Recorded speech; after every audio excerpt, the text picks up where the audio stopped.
warahmatullahi wabarakatuh. Waalaikumsalam warahmatullahi wabarakatuh. Alhamdulillah. Gimana kabarnya semuanya? Alhamdulillah luar biasa. Allahu Akbar. Gimana hari ini? Ada yang kurang sehat? Ada yang gak enak badan? Semuanya semangat? Kita lanjutkan belajar hari ini, oke? Tapi sebelum belajar kita mulai dengan membaca doa seperti biasa. Siapa yang biasa mimpin doa kelas? Oke, Alifah silakan mimpin baca doa. Ada berdoa. Doa dimulai.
Oke, kalau sudah selesai semua, kita akan mulai materi hari ini.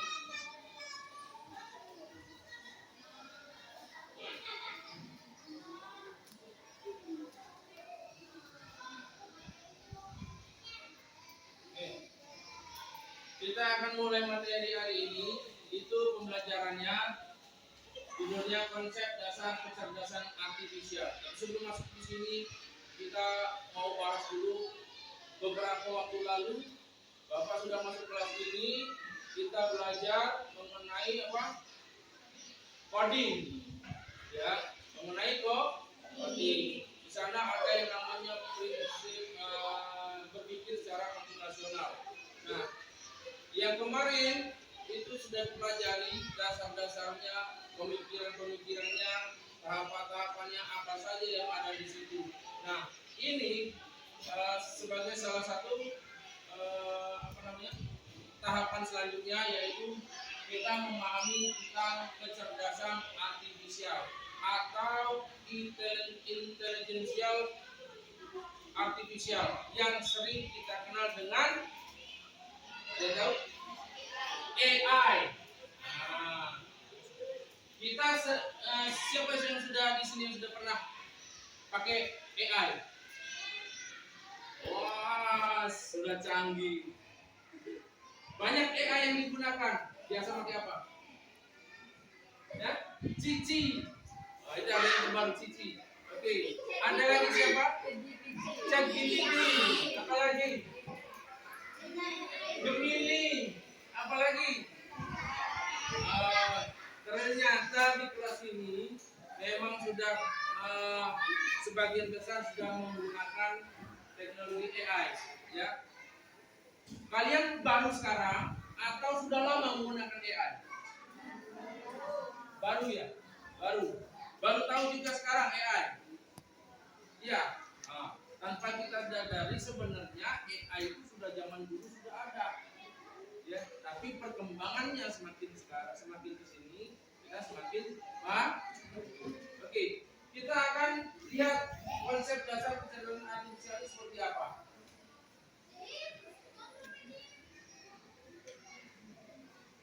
Nah, ini adalah tujuan pembelajaran konsep dasar dari kecerdasan artifisial. Ya, diharapkan dengan pembelajaran ini peserta didik mampu mengikuti pembelajaran, mendeskripsikan pengertian KA atau KA itu disingkat ya. Jadi kalau Pak bilang KA kecerdasan artifisial dengan bahasa sendiri ya, membedakan mesin cerdas dan non cerdas. Nah ini nanti kita akan belajar apa sih mesin cerdas dan mesin non cerdas. Ya. Kemudian menjelaskan cara kerja KA, mengidentifikasi keterbatasan KA dan pentingnya data yang beragam, menunjukkan sikap etis, transparansi, akuntabilitas, adil, privasi saat menggunakan kecerdasan artifisial. Ya, jadi dengan menggunakan teknologi AI atau KA atau kecerdasan artifisial, ya, kita juga dibatasi dengan norma-norma atau aturan, tidak harus sembarangan, ya, jangan asal buat, ya, kecenderungan nanti kalian bisa menjadi plagiat atau plagiat, contek dengan cepat, ya, mudah-mudahan kelas ini tidak seperti itu, ya, oke. Kemudian definisi kecerdasan artifisial.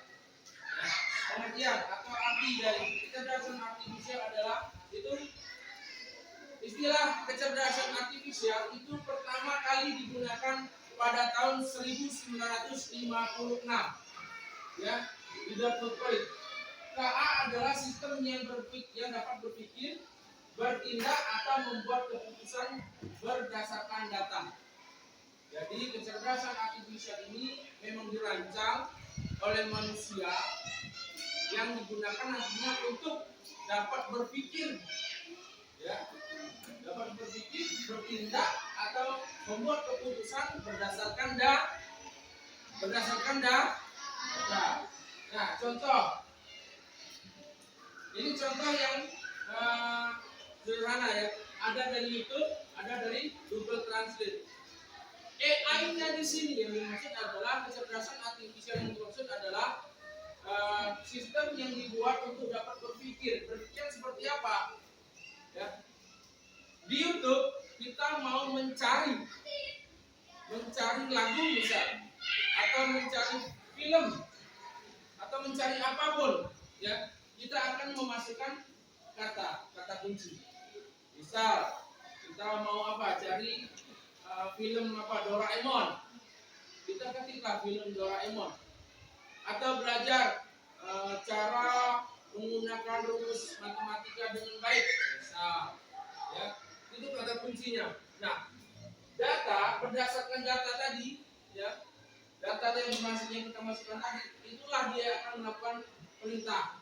Apa yang kita perintahkan? Mencari apa tadi? Video Doraemon tadi. Itu perintahnya. Kemudian Google Translate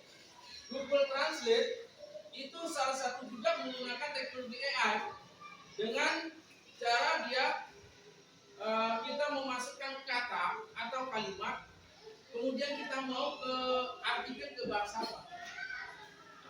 Nah, itu perintah dari kita. Ketika kita memasukkan perintah mau bahasa apa, misalnya Alifah suka makan, ya, jadi bahasa Inggrisnya apa? Jadi dipilih di situ, artikan, terjemahkan ke dalam bahasa Inggris, klik, keluarlah langsung ke dalam bahasa Inggris. Nah, itulah AI atau kecerdasan artifisialnya. Itu salah satu contohnya. Kemudian di sini ada karakteristik kecerdasan artifisial. Nah, lihat. Belajar dari data. Jadi yang namanya walaupun secanggih apapun teknologi, tetaplah itu hasil buatan dari manusia. Ya pasti ada keterbatasannya. Belajar dari data, machine learning. Ya, jadi karakteristiknya itu belajar dari data. Dia berdasarkan data. Kalau tidak ada data atau katakanlah tidak ada kalimat perintah yang diberikan kepada sistem ini, dia tidak akan kerja, beradaptasi dan meningkatkan performa. Ya, kemudian menggunakan algoritma prediktif. Ingat kemarin pelajaran tahun lalu algoritma itu apa? Ada yang ingat? Algoritma adalah apa? Salah satu pemecahan masalah dengan cara berurutan, secara terurut, ya, bertahap. Kemudian mampu mengenali pola dan membuat keputusan otomatis. Nah, itu juga mengenali pola. Salah satu pembelajaran yang pertemuan yang lalu itu ada apa namanya? Berpikir secara komputasional. Di situ ada algoritma dan mengenali pola. Ya, nah di sini ada perbandingan. Kebaca nggak? Pak bacain ya. Di sini ada perbandingan antara kecerdasan artifisial dengan kecerdasan manusia. Ya, jadi kata lainnya kecerdasan artifisial itu adalah kecerdasan buatan. Ya. Untuk kecerdasan artifisial tidak memiliki perasaan, hanya mengikuti instruksi. Ya. Kemudian sedangkan kepada kecerdasan manusia itu bisa berpikir sendiri dan memiliki perasaan, emosional, kreativitas, berinovasi untuk menciptakan ide baru. Ya.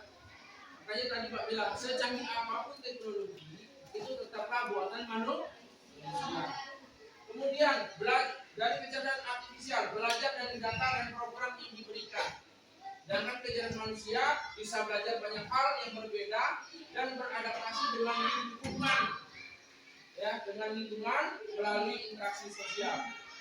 Kemudian itu ada buahnya hanya memahami hal yang ada dalam datanya, yang manusia bisa memahami konteks yang luas. Jadi masih ada keterbatasan. Oke, selanjutnya. Nah, di sini di awal tadi saya bilang kita pembelajaran sekarang kita berharap akan bisa mengidentifikasi atau membedakan mesin cerdas dan mesin non cerdas. Ya, di sini. Mesin cerdas itu bisa belajar, beradaptasi, membuat keputusan. Contoh asisten virtual, chatbot, mobil otonom. Tahu mobil otonom? Kita lihat dulu. Mesin non cerdas hanya bekerja sesuai perintah. Contoh kalkulator, mesin cuci manual, remote TV. Kalkulator hanya bekerja kalau dimasukkan angka data. Mau ditambah, mau dikurang, dia baru bisa berproses. Tapi kalau mesin cerdas, dia bisa dimasukkan awal perintahnya, kemudian dia bisa jalan sendiri. Contoh chatbot, ada yang chat GPT, ada yang Gemini. Masukkan apa namanya? Kalian tahu nggak yang kalian buat itu? Kalian masukkan kalimat itu apa? Misal buat foto Rido ini menjadi sosok hero Superman dengan tubuh yang proporsional. Nah, kalimat itu apa namanya? Kalimat perintah itu apa namanya? Pro. Kalau kalian ingat, kalau ada yang baca di online itu, bagi dong promnya. Itulah kalimat itu. Nah, itulah dia satu kali masuk ke perintah itu, dia akan membuat sendiri. Ya, sesuai dengan apa yang diperintahkan oleh prompt tersebut. Ya. Ada lagi mesin cerdas yang otomatis. Kalau ini sudah jauh, teknologinya sudah jauh sekali. Ini kalau nggak salah di Jepang atau di Cina. Ya. Ada mobil taksi itu tanpa sopir. Nah, canggih nggak? Jadi seperti kita kalau di Palembang kita di sini, kalau pesen taksi online kita masuk aplikasi kan, nanti datang, suara kita kita bisa mencari apa yang kita inginkan berdasarkan suara. Pernah lakukan? Pernah? Nah, kemudian pengenalan pemrosesan gambar, deteksi efektif, data mining untuk prediksi, kreativitas artifisial atau generatif. Itu yang sering kalian gunakan yang paling bawah. Itu termasuk ChatGPT, Gemini, ya. Apalagi tadi Cici, benar. Kayaknya Pak tahu nih yang disebut suka buka Cici, suka ChatGPT, Gemini. Kayaknya pasti apa? Hah? Sering mencari jawaban. Boleh, nah, tapi Pak sarankan ya, jangan terlena akan adanya AI. Ya, jangan terlena adanya AI. Tetap belajar, ya, tetap belajar, tetap membaca buku. Jangan sampai kita ada soal ini langsung AI. Ada informasi ini langsung AI. Lama-lama itu akan cenderung ada rasa malas dan cenderung pengetahuan kita merosot. Akhirnya apa? Ketergantungan dengan AI. Ketika AI tidak ada, kita sedang berada di pelosok. Apa yang harus kita lakukan? Nah, pengetahuan kurang. Jadi boleh kita tidak melarang karena memang sudah masuk zamannya, sudah masuk teknologi. Tapi pesan Pak pribadinya untuk kalian semuanya, jangan terlena dengan teknologi AI. Tetaplah belajar, tetap membaca buku, cari referensi buku ilmu pengetahuan dari internet sangat banyak. Oke.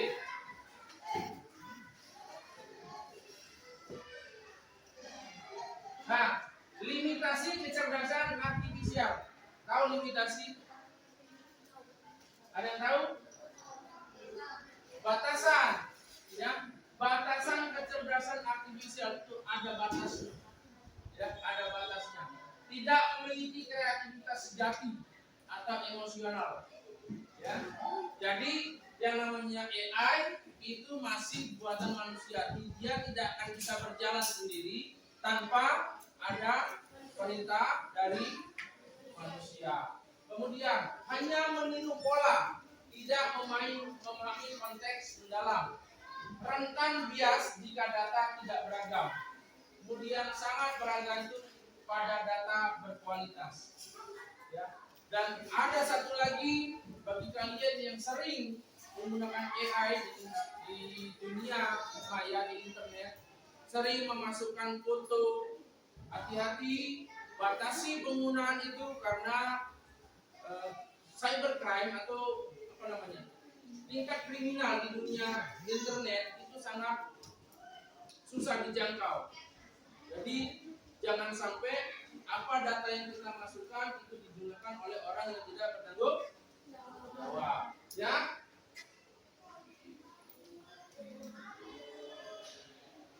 Oke. Nah, di sini dalam penggunaan kecerdasan artifisial itu mempunyai etika. Nah, etika seperti apa? Ya, di situ penting karena AI sudah menjadi bagian kehidupan abad 21. Ya. Prinsip UNESCO, transparansi. Apa arti transparansi? Jangan bohong. Ya, jangan memalsukan data. Tidak boleh memalsukan data. Kemudian akuntabilitas, adil, non diskriminatif, ya, privacy. Nih, kalian punya akun, ya, itu privacy. Jangan suka menyebarkan akun kepada orang lain. Hati-hati, yang punya akun apapun itu jangan sampai mudah percaya menyerahkan akun kepada orang lain, apalagi yang tidak dikenal. Ya, kecerdasan artifisial harus digunakan sebagai alat bantu. Nih, ya, Bapak tekankan tadi, kecerdasan artifisial harus digunakan sebagai alat bantu, bukan pengganti manusia. Ya, hanya bantu seperti kalian tadi Bapak bilang. Ada soal cari jawabannya. Cari jawaban di AI. Bukan menggantikan buku, bukan menggantikan guru, bukan menggantikan pengetahuan, ya, hanya sekedar alat bantu. Coba dulu kalian belajar dari buku, dari ilmu pelajaran yang sudah kalian pelajari, referensi-referensi yang kalian baca, mentok, baru kalian buka. Jangan begitu dapat langsung buka Nah, itulah yang dikhawatirkan. Hanya sebagai membantu kita, bukan menggantikan. Oke? Bisa? Oke. Apa ada yang mau ditanyakan? Boleh? Silakan. Kalau mau ditanyakan, ada yang kurang paham? Apa kita ini? Enggak. Itu kayaknya sudah. Ya. Oke. Nah, kalau tidak ada, Bapak punya mau melihat pemahaman kalian mengenai kecerdasan konsep berpikir kecerdasan artifisial ini, ya, dengan menggunakan beberapa soal. Ya, ini cukup kerjakan secara berkelompok. Apa minta ini satu kelompok, ya. Ini sama satu kelompok, satu. Oke, tadi soal sudah Bapak bagikan ke tiga kelompok. Silakan kalian kerjakan. Jika ada yang tidak dimengerti atau mau ditanyakan, silakan angkat tangan dan bertanya. Ya, simpel pertanyaannya, semuanya sudah ada yang seperti yang Pak jelaskan tadi.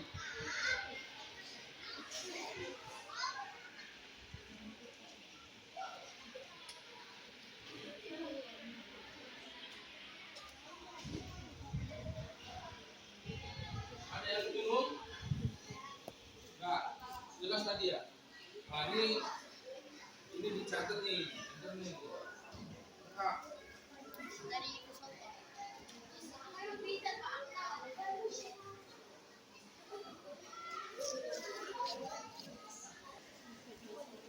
Google termasuk.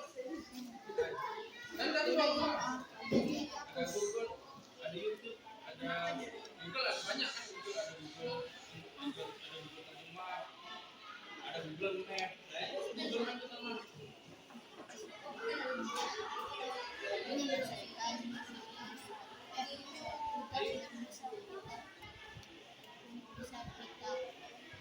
Ada yang sudah? Sudah?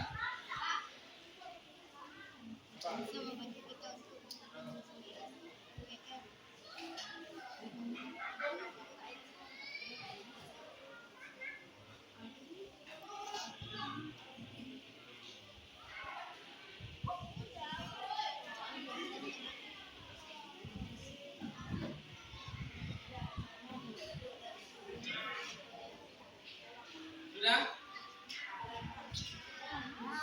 Oke. Kalau sudah, coba boleh dikumpul siapa yang sudah? Silakan dikumpul.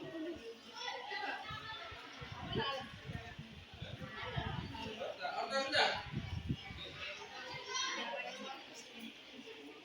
Kelompok satu sudah. Nah, kelompok YouTube Sudah. sudah. Itu sudah. Tuh.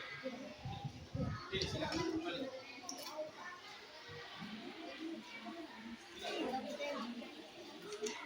Oke.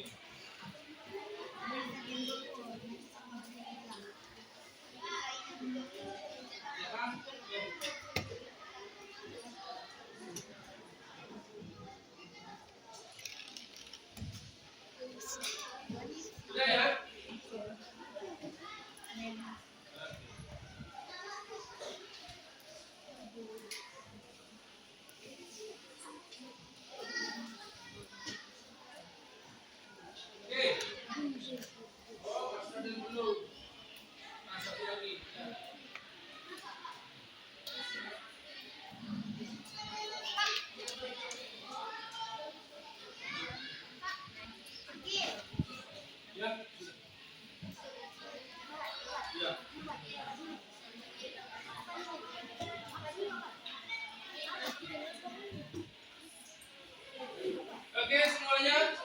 menyimpulkan? Nampaknya sudah bisa diterima dengan baik ya, tentang kecerdasan artifisial. Oke, coba perhatikan sebentar. Tadi kita bicara mengenai ada teknologi kecerdasan artifisial. Ya. Salah satunya ada tadi contohnya mesin cerdas dan non cerdas. Nah di sini Bapak ada apa nih? Apa ini? Kalkulator. Termasuk mesin cerdas atau non cerdas tadi? Mesin non cerdas. Siapa yang mau maju ke depan? Ayo, siapa yang mau ke depan? Bika? Ayo, maju ke depan yuk. Kita lihat, kita buktikan. Ini loh seperti ini AI-nya. Kan kita cuma menggunakan.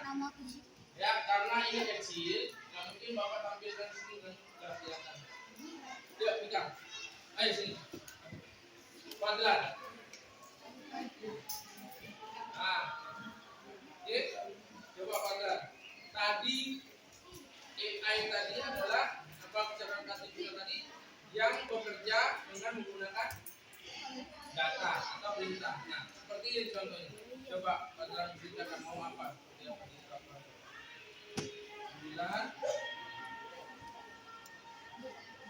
Oke, dan kali 2 sama dengan 18. Nah, yang Pak telah masukkan tadi 9 itu adalah data. Perintah untuk kalkulator ini dia berpikir dan mengeluarkan hasil. Nah, paham ya? Nah, itulah kecerdasan artifisial. Tapi ini termasuk mesin yang non cerdas. Oke, silakan kembali. Oke, paham ya? Ini salah satu contoh dari teknologi artifisial dari segi mesin non cerdas. Oke, paham? Sampai di sini ada lagi yang mau dipertanyakan? Nah, jadi kalau sudah tidak ada, dari penjelasan tadi, konsep dasar kecerdasan artifisial itu merupakan konsep berpikir yang dibuat oleh manusia ya, yang memberikan perintah kepada suatu teknologi untuk menjalankan perintah. Itu bisa dikatakan seperti itu. Oke. Nah, seperti tadi Bapak bilang ya, banyak AI ya, macam-macam AI yang sering kalian gunakan. Intinya tadi jangan sampai AI itu menjadi pengganti. AI apa? Harus menjadi sebuah pembantu ya, hanya untuk membantu kita dalam mengerjakan pekerjaan atau suatu kasus yang akan kita pecahkan atau suatu permasalahan ya. Jangan sebagai pengganti. Boleh silakan gunakan hanya untuk membantu kita, untuk mempercepat pekerjaan kita, untuk mempermudah ya. Tapi ingat, jangan sampai terlena. Internet ini kembali lagi, dunia internet itu bisa membuat kalian menjadi orang yang pintar, cerdas, berhasil, dan mereka di internet juga itu bisa menjerumuskan kalian, bisa menjadi orang yang paling gagal kalau kita tidak bisa mengontrolnya. Oke, sampai sini ada yang mau ditanyakan? Tidak ada. Oke, kalau tidak ada, sebelum kita akhiri,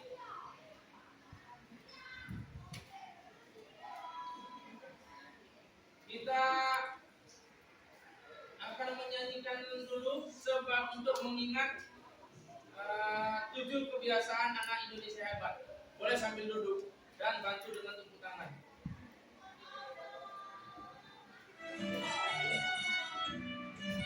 Oke. Ibadah olahraga dan kesehatan bergizi. Ayo bermasyarakat, tak lupa istirahat. Aku adalah anak Indonesia hebat. Ibadah olahraga dan kesehatan bergizi. Ayo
tadi sudah kita nyanyikan 7 kebiasaan anak Indonesia hebat.